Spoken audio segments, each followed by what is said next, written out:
মৰমৰ ছাত্ৰ ছাত্ৰীসকল আজি তোমালোকৰ গোৱালপাৰা ডিস্ট্ৰিক্টত আজিয়ে যেটো এক্সাম হৈ গল তোমালোকৰ মেথছৰ ইয়াৰে এমসিকিউ খিনি সলিউশন কৰি দিম তোমালোকৰ নিজৰ ডিস্ট্ৰিক্টত যদি লাগে এটো নম্বৰত তোমালোকে হোৱাটসঅ্যাপ কৰি পঠাই দিবা যেতে গোৱালপাৰা পৰা চাই আছে তোমালোকে মোক জনাবা কিমান নম্বৰ তোমালোকে পোৱা সো আমাৰ ঘাত পাৱাৰ কি দিয়া আছে 0 দিয়া আছে তেনেহলে আমাৰ আৰু চাবই না লাগে কি হ'ব 1 হ'ব নেক্সট তোমাক কি কৈছে যে m এটা অখণ্ড সংখ্যা তেন্তে অযুগ্ম সংখ্যাৰ সাধাৰণ প্ৰকাশ ৰাশি কি হ'ব অযুগ্ম সংখ্যাৰ সাধাৰণ প্ৰকাশ ৰাশি আমাৰ 2m + 1 হ'ব এতিয়া সো 2m + 1 কি হ'ব প্ৰথমতে আমাক অখণ্ড সংখ্যা কৈছে তাৰ মানে m ৰ মান আমি 0 ৰ পৰা স্টাৰ্ট কৰিম 2 * 0 তাৰ মানে কি হ'ব 0 + 1 তুমি কি পাবা ইয়াতে তুমি পাই যাবা 1 পাবা নেক্সট তুমি ইয়াতে শূন্যৰ ঠাইত 1 বহোৱা 3 পাবা ইয়াতে 2 বহালে তুমি 5 পাবা এনেকে যাই থাকিব নেক্সট কোৱেশ্চনটো কৈছে যে দুটা সহমৌলিক সংখ্যাৰ সাধাৰণ উৎপাদক সো সহমৌলিক সংখ্যাৰ সাধাৰণ উৎপাদক সদায় 1 হ'ব 0.25 ৰ শতকৰা ৰূপটো কি হল 0.25 সো 0.25 into 100% ঠিক আছে এতিয়া এটক যদি তুমি শতকৰা ৰূপত লোৱা তেনেহলে তুমি দেখা পাবা আমি যদি ইয়াকে যদি আমি ভগ্নাংশ ক্যান্সেল কৰিব খুজো তেনেহলে আমি কি পাম 25 দশমিকৰ কাৰণে সৰি 1 ঠিক আছে সৰি নহয় দশমিকৰ কাৰণে 1 দুটা ঘর আছে তার কারণে দুটা শূন্য ইনটু 100% এতিয়া 100 ক্যান্সেল তার মানে কি হ'ব 25 আহি যাব ঠিক আছে নেক্সট আমাক কি কৈছে যে ইয়াৰ মান হল সো তোমালোকৰ a + b a - b সূত্ৰত পৰি আছে তেনেহলে কি হয় a স্কয়াৰ মানে 2√3 whole square minus b square √5 or square এতিয়া 2 ৰ ওপৰত স্কয়াৰ হ'ব 4 পাবা ইনটু √3 ৰ ওপৰত স্কয়াৰ কৰিলে 3 পাবা ইয়াতে তুমি 5 পাই যাবা 4 * 3 পাবা 12 - 5 তোমাৰ কিমান আহিব 7 অপশন বি নেক্সট তোমাক কৈছে যে a ৰ পাৱাৰ 0 যদি 1 হয় তেনেহলে 2x ৰ পাৱাৰ 0 ৰ মান কি হ'ব সোৱা x ৰ পাৱাৰ 0 মানে 1 আৰু লগতে 2 এটা ইনটু আছে মানে 2 * 1 তোমাৰ 2 হ'ব নেক্সট 3 আৰু 7 ৰ মাজত সো 3 আৰু 7 ৰ মাজ সৰি 4 3 আৰু 4 ৰ মাজত কোন আছে আমাৰ 7/2 কিয় ভাগ কৰা 2 ৰে ভাগ দিলে তোমাৰ 3 বাৰ 6 তোমাৰ কি হ'ব 1 না যায় দশমিক 0 3.5 সো 3.5 টো কত থাকে 3 আৰু 4 ৰ মাজত থাকে বাকিবোৰ সোয়া এটো হ'ব 1.33 যেটো আমাৰ 3 তকৈ কম হ'ব এটো হ'ব পয়েন্ট তোমাৰ কি আহিব 7 কিবা এটা আহিব এটো তো তোমালোকৰ 3.5 হল এটো হ'ব 4.5 মানে 4 তকৈ ডাঙৰ হ'ব এটো নেক্সট কৈছে যে পৰিমেয় আৰু অপৰিমেয় সংখ্যাৰ যোগফল বা বিয়োগফল সদায় পৰিমেয় আৰু অপৰিমেয় সংখ্যাৰ যোগফল সদায় অপৰিমেয় হ'ব ঠিক আছে সৰি এটো কোশ্চেনত কেতিয়াবা তোমালোকৰ কি পৰিমেয় হ'ব পাৰে ঠিক আছে কেতিয়াবা পৰিমেয় হ'ব পাৰে পৰিমেয় আৰু অপৰিমেয় কৈছে যদি তেনেহলে ডি অপশনটো শুদ্ধ হ'ব নেক্সট তলৰ কোনটো এটা অপৰিমেয় বুলি কৈছে 177 711 তোমাৰ এইখিনি 1 লৈকে ঠিক আছে মানে এটো বাৰে বাৰে ৰিপিট হৈছে এটো তোমালোকৰ आंसर শুদ্ধ হ'ব মানে অপৰিমেয়টো ইয়াৰ যোগফল কি হ'ব সোৱা 0.2 ৰ ওপৰত আজ দিয়া আছে তাৰ মানে এক ঘৰৰ ওপৰত আজ দিয়া থাকিলে তুমি কি লিখিব পাৰা তলত এটা 9 তাৰ আগত তো একো নাই তেনেহলে ওপৰত থাকিল 2 মাইনাস কি মাইনাস হ'ব আগত কি আছে 0 আৰু 2 ৰ পৰা 0 বাদ দিলে এটো পাবা প্লাস ইয়াতে তুমি কি পাবা 9 মানে এটাৰ ওপৰত আজ দিয়া আছে নেক্সট তোমাৰ কি হ'ব ইয়াতে তুমি কি পাবা ইয়াৰ আগত কিন্তু একো নাই, তেনেহলে 5 আহিব ইয়াতে। 9 আৰু 9ৰ তোমালোকৰ কি আহিব, লসাগু তোমাৰ 9 পাবা, ইয়াতে 2 + 5 তাৰমানে 7/9 তুমি এনসাৰ পাবা। নেক্সট আমাক কি কৈছে যে x স্কয়াৰৰ হহক, মানে x স্কয়াৰৰ লগত কি পূৰণ হৈ আছে, তোমাৰ 4 পূৰণ হৈ আছে,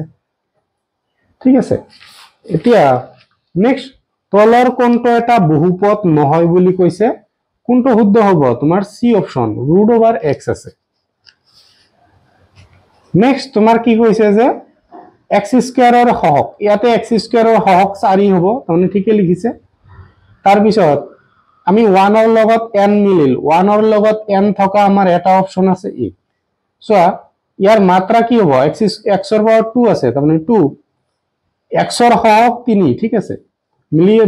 মিলি চাবা। চোৱা ধৰো fx এটা বহুপদ যাতে এইটো 0, তেন্তে fx বহুপদটো হল, তাৰমানে আমাৰ ইয়াতে x ৰ মান বহালে যেটো 0 আহিব, x ৰ মান এই যে এই মানটো বহালে যেটো 0 হ'ব হেটো আমাৰ শুদ্ধ হ'ব, ঠিক আছে। চোৱা আমি লাষ্টত বহাই চাম, লাষ্টটোৰ লগত হ'ব। চোৱা যদি 3 ইনটু তুমি বহাই দিয়া -2/3 + 2, তেনেহলে এইটো 3 কেনসেল, -2 + 2 কি পাবা, 0 পাবা, ঠিক আছে। আমাৰ লাষ্টৰ ডি অপশনটো হল। নেক্সট আমাক এটা বহুপদ দিয়া আছে, এই ক্ষেত্ৰত তলত দিয়াবোৰ মিলোৱা, ঠিক আছে। পিৰ মান 0 বহালে চোৱা y ঠাইত তুমি 0 বহাই দিলা, তাহলে 0 - 0 + 1, এটো ক্যান্সেল হ'ব 1, তার মানে প্ৰথমটোৰ লগত আমাৰ n ৰ লগত মিলিল। এতিয়া এৰ 1ৰ লগত n আমাৰ দুটা অপশন আছে। নেক্সট আমি কৰিম পিৰ মান 2 মানে y ৰ মান 2 বহাম।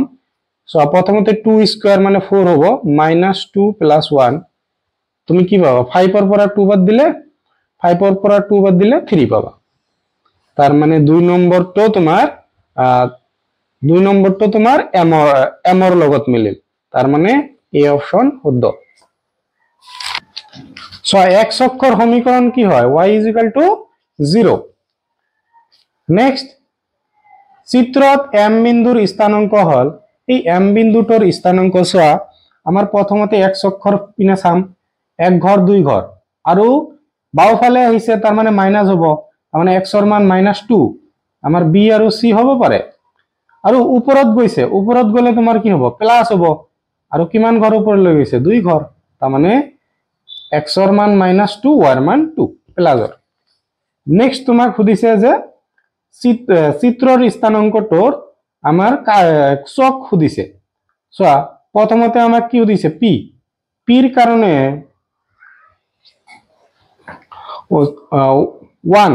1 টো কি আছে, -1 2, চোৱা -1 2, তাৰ মানে এটো কি আছে, তোমালোকৰ কি হ'ব, কিউ হ'ব, এটো তোমাৰ কি হ'ব, দ্বিতীয় স্থান, কি দ্বিতীয় চক,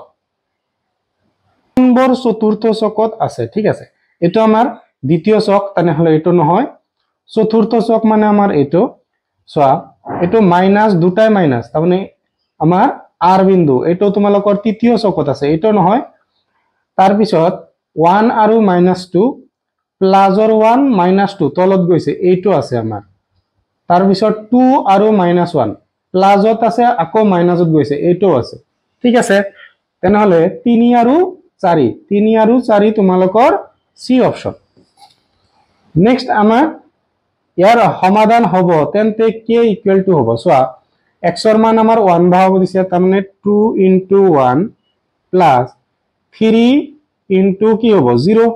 = k। এতিয়া তুমি কি পাবা, 2 × 1 2, এটো 0 হৈ গল, তাৰ মানে k ৰ মান তুমি কি পালা,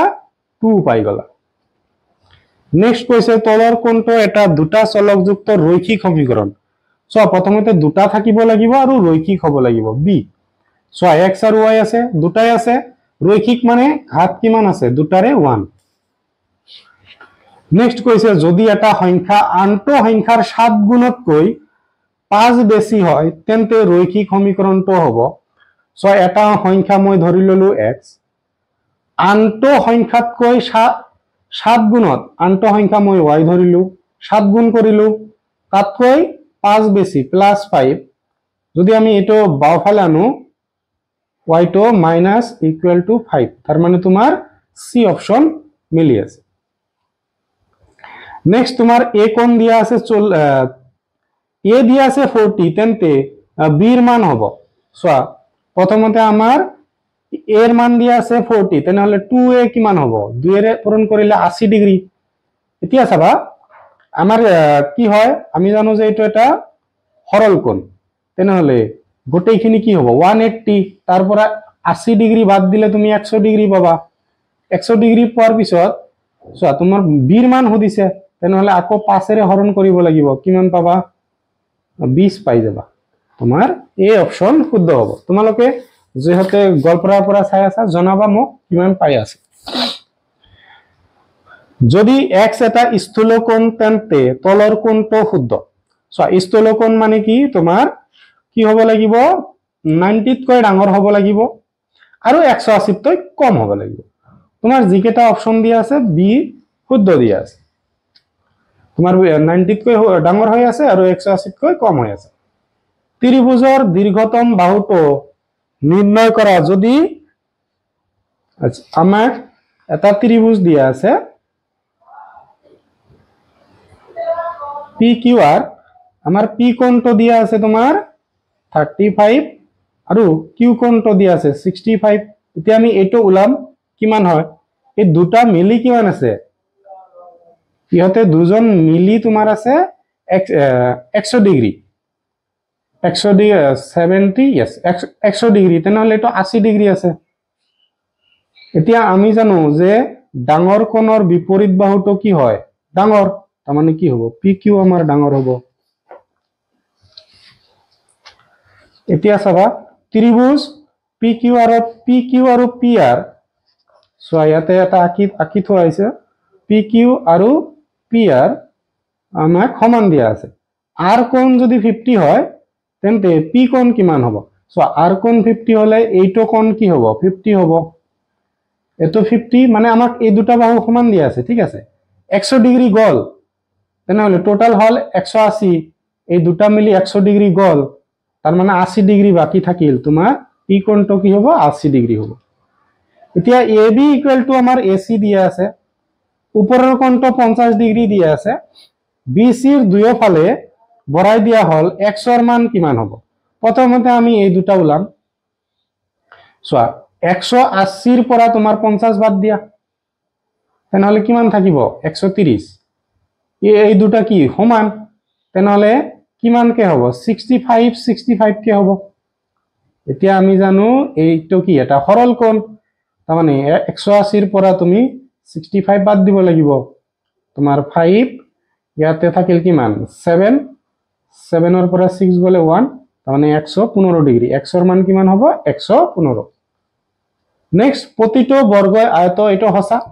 কারণ প্রতিটো সামান্তরিকাই আয়ত নহবও পারে ঠিক আছে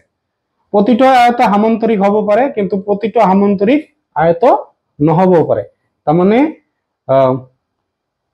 উক্তিয়ে শুদ্ধ কিন্তু যুক্তিটাও শুদ্ধ ঠিক আছে সমকোণী ত্ৰিভুজৰ কালি সমকোণী ত্ৰিভুজ মানে তোমালোকৰ কি হয় এটা কোণ 90 ডিগ্ৰি এইটো কোণত তোমাৰ কি হয় 1/2 ভূমি ইনটু উন্নতি এইটো ফৰ্মুলাই তোমালোকৰ হৈ যায় ঠিক আছে ও 1/5 দি আছে সরি ভূমি ইনটু উন্নতি বাই 2 এইটো হ'ব ঠিক আছে 1/2 ইনটু ভূমি ইনটু উন্নতি বা উচ্চতা যেটো থাকে আর 2 তো তোমালোকৰ তলত আছে মানে ইয়াতে তলত দি আছে সো নেক্সট কোশ্চেন তো তোমাক কি কৈছে নেক্সট কোশ্চেন তো আমাক ছবি দিয়া আছে প্রথমতে আমি x এর মান উলাই লম ইয়াৰ পৰা সো ইয়াতে আমি যদি প্লাস কৰো x খিনি 4 আৰু 3 প্লাস কৰিলে তুমি কি পাবা 7 আৰু x প্লাস কৰিলে 8 মানে 12x প্লাস 48 এতিয়া এটো এটা কি হয় চতুৰ্ভুজৰ কালিৰ সমষ্টি কিমান 360 ডিগ্ৰি তেনহলে 12x = 360 minus 48 তেনহলে আমি ইয়াৰ পৰা কিমান পাম 312 পাম x = মাইনাস যেতিয়া কৰিবা 312 পাবা ডিভাইড বাই 12 টু ইনটু আছে এইটো সাইডত যায় হরণ হ'ব এতিয়া তুমি 2 এৰে কাটিলে 6 বাৰ 2 এৰে কাটি দিলে 1 বাৰ 11 ৰ মাজত 5 বাৰ আৰু 12 ৰ মাজত 6 বাৰ এতিয়া 6 ৰে কাটিলে ইয়াৰ মাজত 2 বাৰ 3 থাকে 36 ৰ মাজত 6 তেনেহলে তুমি x ৰ মান কিমান পালা 26 এতিয়া আমাক খুদিছে যে a c d এই ওপৰৰ খিনি সো আগতেখিনি আমাৰ আছে 3x আমি এনেকৈ উলাব নোৱাৰো তেনেহলে এটো কোন উলাল 100 হয় নেকি নহয় 100 102 হয় না 4 হয় 4 ইনটু মানে 4 ইনটু 26 করা তুমি পাবা 24 এর 4 2 8 10 यस 104 ডিগ্রি ঠিক আছে তেনেহলে সোয়া উপৰৰ এইটো এটা আমাৰ কি ত্ৰিভুজ বুলি আমি গণ্য কৰিব পাৰো তেনেহলে 180 ৰ পৰা তুমি প্ৰথমতে 104 ডিগ্ৰি বাদ দিয়া তুমি পাই যাবা 10 ৰ পৰা 4 বাদ দিলে 6 ইয়াতে থাকিল তোমাৰ কিমান 7 এটা থাকিল তাৰমানে 76 এতিয়া 76 ৰ পৰা 48 বাদ দিয়া 48 তোমাৰ পাই যাবা 16 ৰ পৰা 8 বাদ দিলে 8 ইয়াতে তোমাৰ 6 থাকিল 28 তাৰমানে এই ওপৰৰ খিনি কোন কিমান হ'ব 28 সি অপশন শুদ্ধ নেক্সট কৈছে যে সামন্তৰিকৰ কালি ভূমি ইনটু উচ্চতা নেক্সট কৈছে যে একে ভূমি আৰু একে সমান্তৰালৰ মাজত অৱস্থিত দুটা সামন্তৰিকৰ কালিৰ অনুপাত কিমান 1:1 মানে দুয়োটা কালি কি হয় সমান হয় অক্ষকেন্দ্ৰিক বৃত্ত এটাৰ কেন্দ্ৰৰ সংখ্যা তোমাৰ কিমান থাকে 1 থাকে বৃত্ত এটাই থকা সমতলখনক কিমানটা ভাগত ভাগ কৰে তিনিটা নেক্সট চোৱা বৃত্তৰ বৃহত্তম জাৰডালৰ নাম কি হয় বেশ বুলি কোৱা হয় নেক্সট কৈছে যে আমাৰ এটা ট্ৰেপিজিয়াম দিয়া আছে ABCD এটা ট্ৰেপিজিয়াম যত AB আৰু CD তোমালোকৰ কি কৈছে যে সমান্তৰাল এতিয়া A কোণ 80 ডিগ্ৰী তেনেহলে এই D কোণটো কিমান হ'ব চোৱা D কোণটো 98 হ'ব কেনেকৈ কাৰণ এই দুটা তোমালোকৰ কি হয় কি কব ইংলিশত কব এলাইড এংগেল অসমীয়াত কব মই নামটো পাহৰিলো কি কয় এই দুটা যোগ কৰিলে মানে 180 ডিগ্ৰী হ'ব মই পাহৰি গলো দুটা মানে কি নাম বুলি কয় 180 ইংলিশত এলাইড এংগেল বুলি কোৱা হয় এতিয়া 82 বাদ দিয়া ইয়াৰ পৰা তেনেহলে তোমাৰ 10 ৰ পৰা 2 বাদ দিলে 8 ইয়াতে তোমাৰ কিমান থাকিব ইয়াতে তুমি পাই যাবা 17 ৰ পৰা 8 বাদ দিলে 9 আহিব তোমাৰ 98 आंसर ঠিক আছে এলাইড এংগেল কয় অসমীয়াত বা কি কয় মই পাহৰি গৈছো সোয়া নিশ্চিত বিন্দুটো বৃত্তৰ কেন্দ্ৰ সোয়া ইংলিশত ভালকে দিয়া আছে the center of circle is fixed ঠিক আছে তাৰ মানে তোমালোকৰ বৃত্তৰ কেন্দ্ৰটো একেবাৰে ফিক্স হৈ থাকে এটো সঁচা কাৰণ বৃত্ত এটা সমতলিক আকাৰ এটো যুক্তিটো ঠিক দিয়া নাই তোমালোকৰ এ অপশন শুদ্ধ নেক্সট কৈছে যে সমকোণী ত্ৰিভুজ এটাৰ বাহু তিনিডাল দিয়া আছে ত্ৰিভুজটোৰ কালি হ'ব সোয়া প্ৰথমতে তোমাক কি কৈছে যে সমকোণী ত্ৰিভুজ এটাৰ বাহু দিয়া আছে ত্ৰিভুজৰ কালি সুধিছে আমাক কৈছে যে সমকোণী এটা কোণ আমাৰ সমকোণ এতিয়া আমাৰ বিচাৰিব লাগিব যে সমকোণ তেনেহলে তোমাৰ কি হ'ব সোয়া ইয়াতে আমাৰ ভূমি উল্লেখ কৰা নাই তেনেহলে আমি ডাইৰেক্ট ফৰ্মুলা ইউজ কৰিব নোৱাৰো আমাৰ পাইথাগোৰাছতে যাব লাগিব ঠিক আছে ভূমিটো আমাৰ উল্লেখ কৰা নাই তথাপিও শৰ্টকাট কৰি চাও কি হয় তোমালোকৰ কৰ্ণটো হ'ব 13 ঠিক আছে তেনেহলে কৰ্ণ यस কৰ্ণ 13 হ'ব আমাৰ ইজি উলাব পাৰিম হাফ ইনটু মই ভূমি 5 এ ধৰি ললো আৰু উচ্চতা তোমাৰ 12 ধৰি ললো ঠিক আছে এতিয়া 2 ইয়াৰ মাজত 6 বাৰ 5 ইনটু 6 তোমাৰ কি পাবা 60 পাবা কাৰণ ডাঙৰটো আমাৰ কৰ্ণ হ'ব ঠিক আছে তোমাৰ 60 হৈ যাব সমবাহু ত্ৰিভুজ এটাৰ কালি দিয়া আছে তেন্তে বাহুৰ দিক নিৰ্ণয় কৰা সো সমবাহু কি হয় √3/4 ইনটু a স্কয়ার মানে বাহু স্কয়ার ইকুয়াল টু আমাক দিয়া আছে 9√3 ঠিক আছে এতিয়া so a square equal to 9√3 এটো তলত আছে হৰণ আছে তাৰ মানে পূৰণ হ'ব এটো পূৰণ আছে মানে ওপৰত আছে এটো সাইডত যায় তলত যাই যাব ক্যান্সেল তাৰ মানে a স্কয়ার ইকুয়াল টু 9 4 9 গুণ তুমি 36 পালা এতিয়া a স্কয়ার আছে এটো সাইডত যায় √ওভাৰ হ'ব তোমাৰ 36 ৰ বৰ্গমূল যেতিয়া উলাবা 6 পাবা অপশন বি। এতিয়া চাবা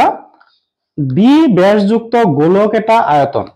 গোলকৰ আয়তন কি হয় তোমাৰ, গোলকৰ আয়তন হয় 4/3 পাই আর কিউব, ঠিক আছে। এতিয়া আমাক ডি ব্যাসযুক্ত কৈছে, ব্যাসটো আমাক বহাব দিছে, তেনেহলে তুমি পাবা 4/3 পাই,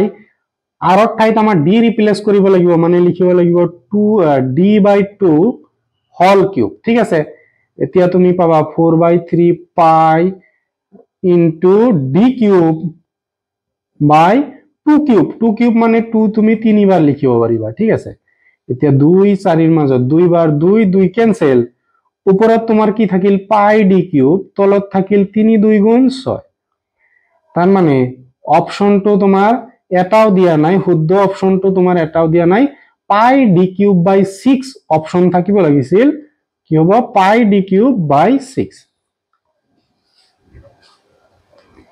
যদি ঘনক এটাৰ কাষৰ দৈৰ্ঘ্য দিয়া আছে তেন্তে আয়তন কি হ'ব, চোৱা ঘনকৰ আয়তন তোমাৰ কি হয়, ঘনকৰ আয়তন এল কিউব মানে 25 কিউব। এতিয়া 25 কিউব মানে 25 ইনটু 25 ইনটু 25। এতিয়া তোমাৰ কি হ'ব, যেতিয়া দুটা ইনটু কৰিবা তুমি 625 পাবা 25, ঠিক আছে। এতিয়া এই দুটা ইনটু যেতিয়া কৰিবা তোমাৰ কি হ'ব, শেষতটো তোমাৰ 5 আহিবই, 5 থকা আমাৰ দুটা আছে, ঠিক আছে। এতিয়া আমি কৰি চাও অলপ, কি আহিব 5 5 25 ৰ 5 2 থাকিল, 10 12 ৰ 7 ৰ 1 31 ইনটু কৰি দিয়া, 2 এৰে যেতিয়া ইনটু কৰিবা আৰু 10 ৰ 0 1 4 5 থাকিব 12, তাৰ মানে তুমি কি পাবা 5 2 তোমাৰ 2 6 5 1 15625 15625 আমাৰ এই অপশনত দিয়া আছে। ইয়াৰ উচ্চ সীমা কিমান, চোৱা ইয়াৰ উচ্চ সীমাটো তোমালোকৰ কি হ'ব, এইটো নিম্ন সীমা এইটো উচ্চ সীমা 19.5, এইটো 26.5 আছিল অপশনটো। চোৱা শ্ৰেণী অন্তৰালৰ শ্ৰেণী চিহ্ন কিমান, চোৱা শ্ৰেণী চিহ্ন যেতিয়া ওলাব দিয়ে তেতিয়া কি হয় তোমাৰ দুটা প্লাস কৰা, প্ৰথমতে দুটা প্লাস কৰিলে তুমি পাবা 210, 2 এৰে ভাগ দিলে একবাৰ, 10 ৰ মাজত নাযায় 0, 10 ৰ মাজত 5, তাৰ মানে 105 হ'ব। নেক্সট কোৱেশ্চনটো চাবা, গোলক এটাৰ পৃষ্ঠকালি আমাক দিয়া আছে 88 হ'ব পাৰে, ঠিক আছে। গোলক এটাৰ পৃষ্ঠকালি 88 যদি r ৰ মান 2.67 কিবা এটা হয়, কিন্তু কাৰণ গোলকটোৰ ব্যাসাৰ্ধ এটা হ'ব নোৱাৰে, 7 যেতিয়া হ'ব গোলকৰ ব্যাসাৰ্ধ হয় কি পৃষ্ঠকালি হয় তোমাৰ 4 পাই r স্কয়াৰ, 4 ইনটু 22/7, r ৰ মান 7 বহালে 7 ইনটু 7, এটা 7 কেনসেল, তোমাৰ এটো কি হ'ব 4 ইনটু কৰিলে তুমি 88 পাবা, তাৰ লগত 7 কৰিলে তোমাৰ 512 হয় নেকি,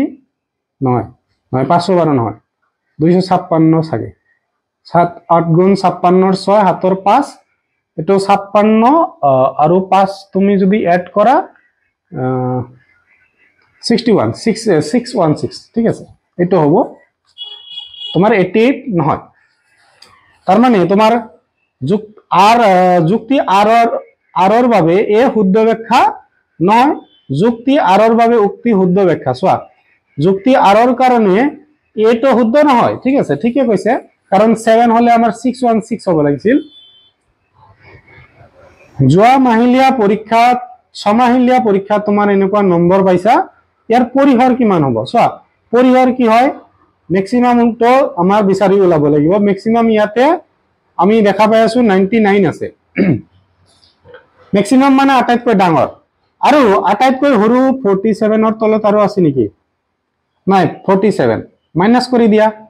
তেনেহলে তুমি পাবা 2, মানে 7 9 ৰ পৰা 7 বাদ দিলে 2, তুমি 52, অপশন তোমাৰ ডি হ'ব। তলৰ কোনটো কোনো এটা ঘটনাৰ সম্ভাৱিতা হ'ব নোৱাৰে, চোৱা সম্ভাৱিতা 1 তকৈ ডাঙৰ হ'ব নোৱাৰে, তাৰ মানে 2 হ'ব, 2 চোৱা বাকিখিনি তোমালোকে চাই যোৱা, যেহেতু বেলেগ ডিস্ট্ৰিক্টৰ পৰা চাই আছে কোশ্চেন ইজি আছে এটা দুটা কোশ্চেন বাহিৰে আৰু বাকিখিনি ইজি দি আছে ডাঙৰ প্ৰশ্নবোৰ তো ইজিয়ে দি আছে